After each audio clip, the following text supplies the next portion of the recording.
எல்லோருக்கும் வணக்கம். நவகிரகங்களுடைய விளையாட்டே மனிதனுடைய வாழ்க்கையாகும். இந்த வீடியோ பதிவில் என்ன பார்க்க இருக்கிறோம் என்றால், ஒருவர் எப்பொழுது வீடு கட்டுவார் என்பதை பற்றி இந்த வீடியோ பதிவில் பார்ப்போம். இவர் ஒரு ஆண் ஜாதகர். 19/8/1951 ஆண்டு பிறந்துள்ளார். இவர் 4:10 மாலை PM பிறந்துள்ளார். இவர் ஆண் ஜாதகர், கடலூரில் பிறந்தால் பூரட்டாதி நட்சத்திரம் 4ஆம் பாதமாகும். இவர் தனுசு லக்கணம், 3இல் ராகு, 4இல் குரு சந்திரன், 8இல் செவ்வாய், 9இல் சூரியன் புதன் சுக்கிரன், கேது, 10இல் சனி ஆகும்.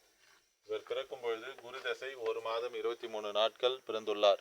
அதன் பிறகு சனி தசை வந்தது 19 வருஷ காலம். அடுத்தது புதன் தசை, கேது தசை, சுக்கிர தசை, சூரிய சந்திர தசை இப்பொழுது நடந்து கொண்டிருக்கிறது. 79 வயது வரைக்கும் இவருக்கு சந்திர தசை நடந்து கொண்டிருக்கிறது. இப்பொழுது சந்திர தசையில் சனி புத்தி நடக்கிறது. சனி 4ஆம் அதிக சுபத்துவம், குரு சந்திரன் இவர்களுடைய சுபத்துவம் பெற்று 4ஆம் இடத்தை தொடர்பு கொள்கிறார். 4ஆம் அதிபதியினுடைய தொடர்பை வாங்கின சனி இப்பொழுது இவருக்கு வீடு கட்டக்கூடிய அமைப்பை உருவாக்கி இருக்கிறார். இத்தனை ஆண்டு காலம் 74 வயது முடிந்து 75 வயது ஆகிறது. இவர் இதுவரைக்கும் ஒரு கூரை வீட்டில் தான் இருந்து வந்தார். அவருக்கு அதுக்குடைய அமைப்பை தரவே இல்லை. இப்பொழுது சந்திர தசையில் அந்த குரு சந்திரனுடைய தொடர்பை வாங்கின சனி இப்பொழுதுதான் இவருக்கு மெத்த வீடு கட்டக்கூடிய அமைப்பை அவருக்கு உருவாக்கி தந்திருக்கிறது. சந்திரன் அட்டமாதிபதி குருவினுடைய தொடர்பை பெற்றிருந்தாலும் அவருக்கு அந்த ஆதிபத்திய ரீதியில் கடுமையான கஷ்ட சூழ்நிலையை அவருக்கு உருவாக்கி இருக்கிறது.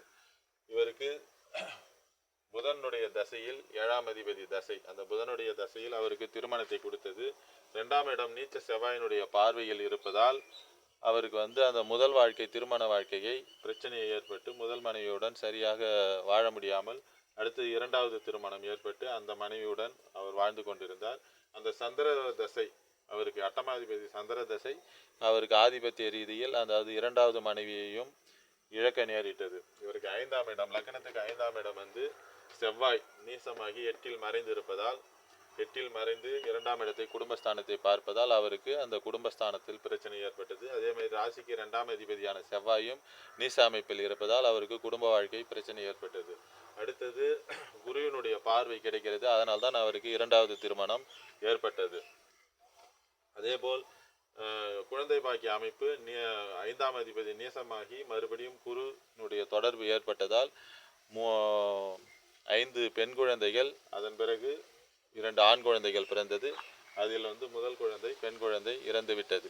இதுபோலெல்லாம் 5ஆம் பாவகம், 5ஆம் பாவக அதிபதி, குடும்பஸ்தானம் இதுபோலெல்லாம் பாதிக்கப்பட்டு இருக்கும்போது அந்த ஜாதகத்தை மிக கவனத்துடன் சேர்க்க வேண்டும். இவர் 1951ஆம் ஆண்டில் பிறந்துள்ளதால் அந்த காலகட்டத்தில் எல்லாம் 2 திருமணம் 3 திருமணம் என்பது ஒரு சகஜமான சூழ்நிலையாகி இருந்தது. அப்பொழுது திருமணத்தை அவருக்கு இளம் வயதிலேயே நடத்தி, இந்த போல குடும்பஸ்தானம் பாதிக்கப்பட்டு இருக்கும்போது இளம் வயதில் திருமணம் செய்யக்கூடாது. அந்த காலகட்டத்தில் 70 வயதுக்கு 50 ஆண்டு காலத்துக்கு முன்பெல்லாம் அது போலெல்லாம் பார்க்க மாட்டார்கள். அவருக்கு திருமணம் செய்து வைத்து முதல் திருமணத்தில் பிரச்சனை, 2வது திருமணம் ஏற்பட்டு அதிலையும் வாழ்ந்து ஒரு 30 ஆண்டு காலங்கள் வாழ்ந்து அதுக்கு பிறகு அவர் இறந்து விட்டார் சந்திர திசையினுடைய புத்தியில். இப்பொழுது அவர் வீடு கட்டுவதற்குரிய அமைப்பு சந்திர தசை சனி புத்தி 4ஆம் அதிபதியினுடைய தொடர்பை வாங்கின சனி குரு சந்திரனுடைய தொடர்பை வாங்கி அவருக்கு வீடு கட்டக்கூடிய அமைப்பை உருவாக்கி உள்ளது. இதுபோல் ஒருவருடைய ஜாதகத்தில் வீடு கட்டக்கூடிய அமைப்பு அந்த 4ஆம் பாவகம், பாவகாதிபதி சுக்கிரன் இதனுடைய தொடர்பை பெறும்பொழுது ஒருவர் அந்த வீடு கட்டக்கூடிய அமைப்பை உருவாக்கி தரும் ஜாதக ரீதியில். அதை பார்த்து பலன் சொல்லலாம். ஜோதிட சந்தேகங்கள் மற்றும் ஜோதிட விளக்கங்களை தெரிந்து கொள்ள 9994034255 என்ற எண்ணை தொடர்பு கொண்டு உங்களுடைய ஜோதிட சந்தேகங்கள் மற்றும் ஜோதிட பலனை தெரிந்து கொள்ளலாம். மற்றொரு வீடியோ பதிவில் வேறொரு தகவலுடன் பார்ப்போம். எல்லோருக்கும் வணக்கம்.